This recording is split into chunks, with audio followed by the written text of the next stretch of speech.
Scott Talley from the worldwide headquarters of Network in Action with Ms. Lisa McClease Kelly in Medford, Oregon. Good afternoon. Good afternoon. You look warm. Yeah, I'm trying to stay warm. Easier said than done these days. So Lisa and her husband purchased the Network in Action franchise. What has it been, 2 years now already? A year and a half, I believe. Year and a half. And you are in Medford, Oregon, and we're going to start with your background. So y'all are the owners of a couple of auto repair shops, right? Right. Yeah, we own Kelly's Automotive Service here in Grants Pass and Medford, Oregon. And you employ how many? I mean, it's a big operation. 27. 27 total. Wow.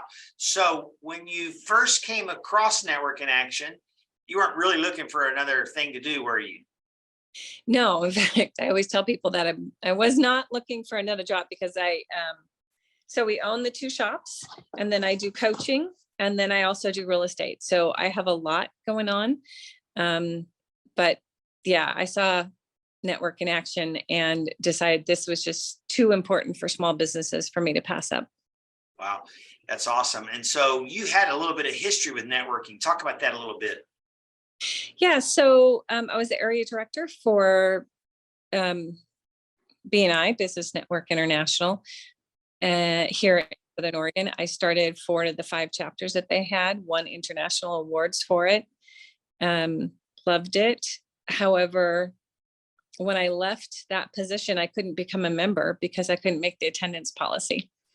So, and then a lot of the people that I into BNI also could not continue with the attendance policy and a lot of the things that they were asking of them to do. Yeah, that's interesting. So in addition to your big company and your coaching practice, you've also got a big extended family. We got to talk about that because I just love that story. You've got people that you've impacted their lives all over. Are you talking about my exchange students? Yes. So we have been Rotary exchange parents and exchange parents to other kids, for about 2 to 4 weeks during the summer. We have a dozen kids around the world that we still keep in contact with. 4 of them quite often. I have my only grandchild is from an exchange student in Slovakia, and got to talk to her in Christmas, and she was playing with her letters because she's learning English and Slovak, of course. Cool. And she had her letters, and she held up a G and said, Gigi, for me. I'm a Gigi. That's awesome. That's awesome. So like everything in your life, you don't just sort of tiptoe into things. You could have been an exchange parent and worked with a kid for a semester, but you sort of adopted them for life. You're the same way with your networking group. And I heard you say, and I think this is so important, I heard you say that when you came across this opportunity, you felt like it was too important for the business owners in your area of the country to not have it. What is it? Like, talk about, what you see in your role and what you're bringing to that community. Well, here's what I know is a fact, that if you're not creating relationships long-term, then you're not going to be successful in business. And it doesn't matter where in the area of your business that it is, you have to create long-term relationships. And you have to know how to do it and have somebody help you through that. So for us, what we're doing here is helping business owners do that, create those long-term relationships in a faster way. And they do it with the NIA agendas that we have. They can create those relationships faster and deeper. And that's what I love about it, is they don't have to worry about, oh, am I going to have to run the meeting today? Am I going to have to, do something else that this organization wants me to do that's going to take time away from my business? Or can I just create those relationships? And we help them create those relationships. Also, what I love about NIA is it's more of a mastermind kind of a group. So our members are able to help each other in so many ways. We had a member just in November, when at the end of every meeting, I always ask, what's your takeaway from the meeting? That's the coach in me. And one of our members was in tears saying that the last 2 months has been really, really hard on her. And if it wasn't for this group, she doesn't know what she'd do, because they all reached out to her. It had nothing to do with business. Yeah. It was about personal relationships and helping her during one of the hardest times in her life. Love those stories. You know, it's hard to get the message across because people just want to talk about referrals and how many referrals I get, but you and I know it's so much bigger. You could talk all days about the stories, right? Oh, absolutely. I mean, it's crazy when you ask what's your takeaway. It's different for every person. It might be based around business, or it might be based around personal. Some of the things, like somebody said once, I need to pay more attention to my business. The questions that you're asking in here, I don't know the answers to. Yeah. And I need to know those answers. And there's no shame around that. That's a big deal. Yeah. You know, they don't know what they don't know because they can't be experts in everything. Yeah. And it's so much more complicated. I say this a lot. It's so much more complicated to run a business today. Right. I mean, in the old days of your auto repair company, you just bought the biggest yellow page ad you can, and you sat back and waited. And next year you bought 2 of them. And today it's so different, isn't it? So let's not hone in on the big differences, a monthly meeting and professional leaders. What are the other things you've seen that make this so different than traditional networking? I mean, you sort of touched on a couple of them. Yeah. Well, again, I think it's the mastermind, the time, but it's the closeness. It's the fact that these people are making a difference in each other's lives. Yeah. And again, it's all of those stories that happen all of the time. We have someone who does social media, and all of her clients have come from NIA. I think maybe she might have one client outside of this group. It's just the impact on their lives is significant. Yeah, it feels good. What do you think that speaks to the future of networking? Well, time is at a premium. Yeah, it's until people realize that taking time to build relationships in a way that works, I think we're going to have some things get shaken up here in the networking world. We have to continue to build relationships. We have to continue to do it in a way that's effective and that works. Yeah. And I would say that the time commitment is such a big piece, because busy business owners just don't want to hear that they need 5 to 7 hours every week of their life to make it work. Right. Yeah. Why is it important? You know this better than many, but why is it important for a business owner? So let's say we're talking to somebody's, just getting their business open maybe a year or so, and they don't think they have time for networking. Why is networking so important? Well, I can tell you from experience that we built our business on networking.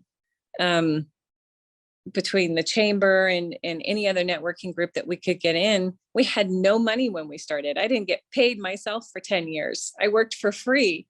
Those relationships have paid off, not just with referrals to the business, but these are our advocates. These are the people that go around and tell everybody they know that they need to bring their car to us, right?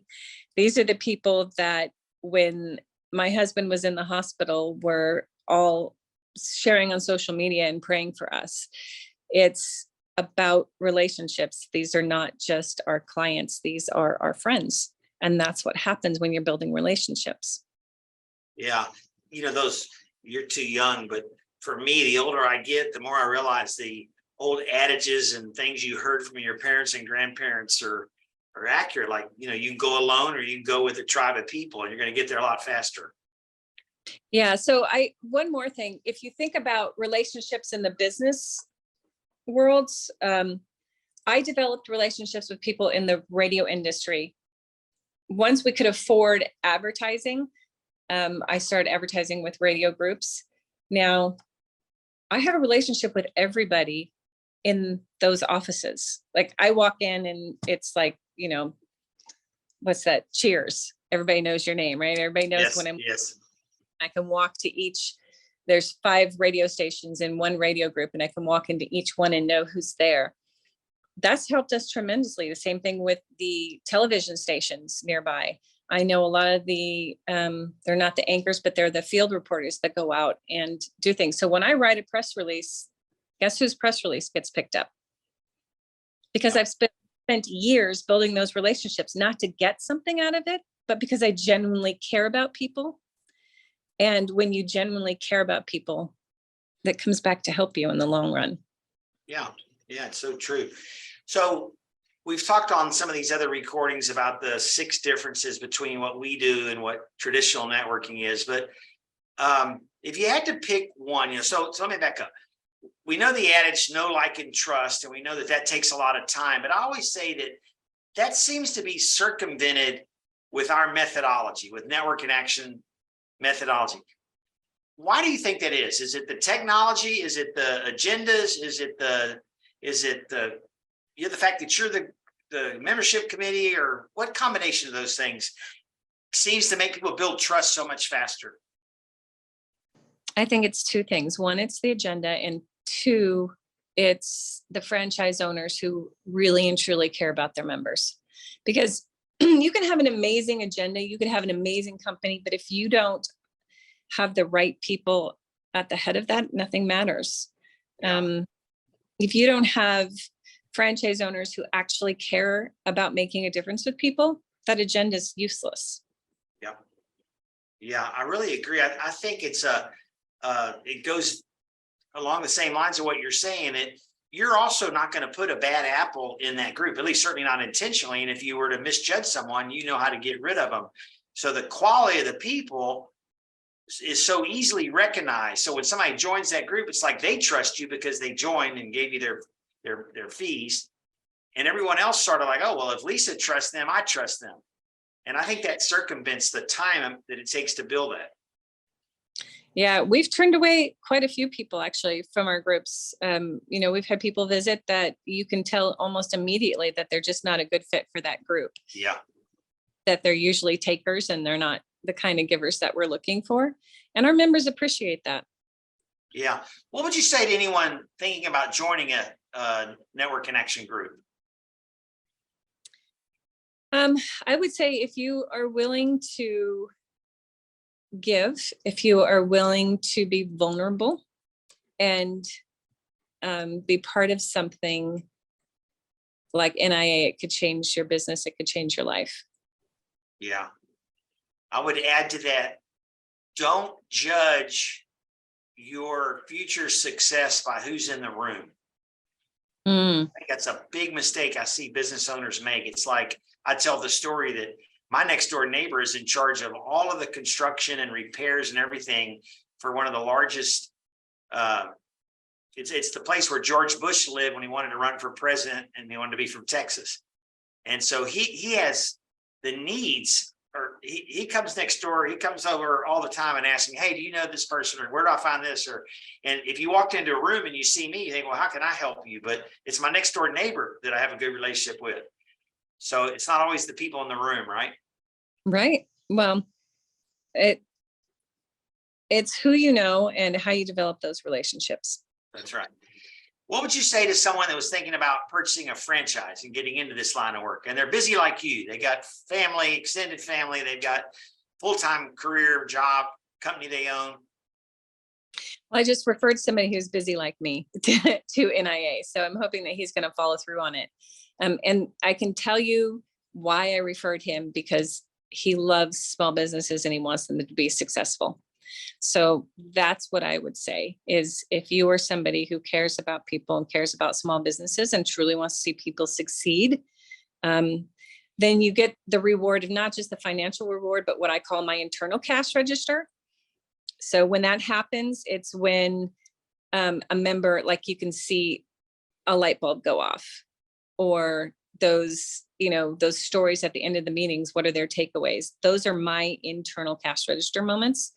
So if that interests you, then this is one of the best companies that you can get into. I love that. I'm going to borrow that internal cash register. That's where the aha moment this is worth what I'm spending time doing. We have lots of those, don't we?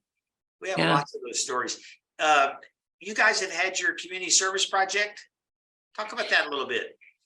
So we picked a company called Hearts with a Mission. It's a local nonprofit that, well, if you're anything like me, you probably never thought, what happens to foster children when they turn 18? I had never thought about that. Well, most of them are turned out on the street, unfortunately. You know, they're in the system for years and years being taken care of, and then they're 18 and it's kind of over with. So Wow. Hearts with a Mission is a nonprofit locally here that helps them with food, shelter, skills, counseling. So we put together a basket for one of their fundraisers, and then we had Christmas trees with giving tags on them at some of our businesses for some of our members here at Christmas. And we're just going to continue to live on them all year. Oh my gosh, I love it. I love it.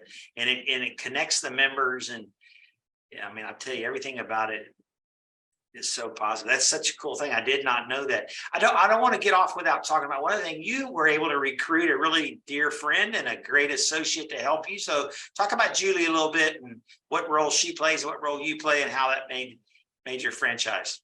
Yeah. So Julie's my partner in crime. The reason I brought Julie in is because she is curious about everybody and she truly wants to know. I mean, we could be going for a walk somewhere and she'll stop somebody and ask them 20 questions and find out everything she can about them because she just loves people and she wants to find out all about them. And everybody calls Julie if they need something. That's awesome. She's the connector. She's the one who knows people. She's the one who knows everything about everybody because she's just genuinely curious and wants to help people.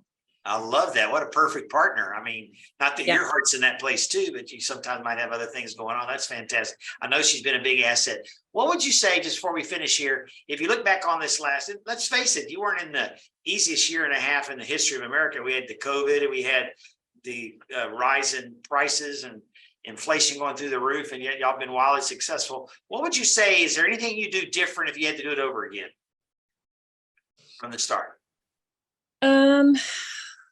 Wow, what would I do different over again? I think I would probably have more, not necessarily launch and learns, but more networking events to bring people into, which is something that we're starting now. I would definitely do more of those to bring people into the fold and give an opportunity for my members to meet more people outside of the group. Yeah. And since I know you, I can flatter you here, but it's from the heart. I mean, I can see where as long as you're in front of somebody, they're going to see what's in your heart and they're going to want to participate with you. So I can see where that would be super valuable. Thank you. Awesome. Well, thank you so much for joining us. I appreciate it. And tell your hubby hello for me and I will. continue to stay warm. Thank you.